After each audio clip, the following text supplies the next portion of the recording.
నమస్తే, welcome to KK news. నేను శ్రీదేవి. ఎన్నికల్లో వైసీపీ దారుణంగా ఓడిపోయింది.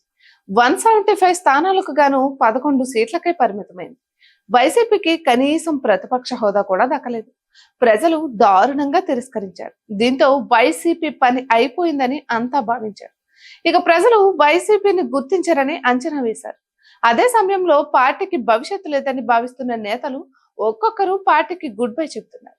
కూటమి పార్టీలో చేరేందుకు ప్రయత్నాలు చేస్తున్నారు. అయితే జగన్ చర్యలతో వారంతా పునరాలోచనలో పడ్డారు. నిర్ణయాలను వాయిదా వేసుకుంటున్నారు. కొద్ది రోజులు ఆగి చూసి అడుగులు వేయాలని భావిస్తున్నారు. ఓటమి ఎదురైన వెంటనే జగన్ నైరాశ్యంలోకి కూరుకుపోయారు. తొలిసారిగా విలేకరుల సమావేశంలో మాట్లాడే సమయంలో చాలా బాధతో కనిపించారు. ప్రజలకు ఎంతో చేసినా వారు తిరస్కరించారని జీర్ణించుకోలేకపోయారు. ఎమ్మెల్యేగా ప్రమాణ స్వీకారం సమయంలో సైతం డీలాగా కనిపించారు. శాసనసభ సమావేశాలకు సైతం ముఖం చాటేశారు. దీంతో పార్టీ శ్రేణుల్లో సైతం ఒక రకమైన ఆందోళన కనిపించింది.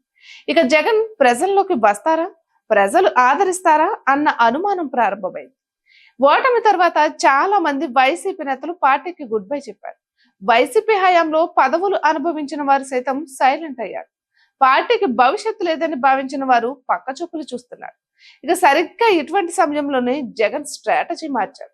వివిధ కేసుల్లో చిక్కుకున్న బాధితులను పరామర్శిస్తున్నారు. ఈ క్రమంలో ఎక్కడకు వెళ్తున్నా జనాలు తగ్గడం లేదు, వేచి చూడడం కనిపిస్తోంది. విజయవాడలో, నిన్న కాకినాడలో వరద బాధితుల పరామర్శ సమయంలో అక్కడి ప్రజలు జగన్ ఆత్మీయంగా స్వాగతం పలికారు, హక్కును చేర్చుకున్నారు. ఇటువంటి మరెన్నో వీడియోస్ కోసం కేకే న్యూస్ తెలుగు ఛానల్ ని సబ్స్క్రైబ్ చేసుకోండి.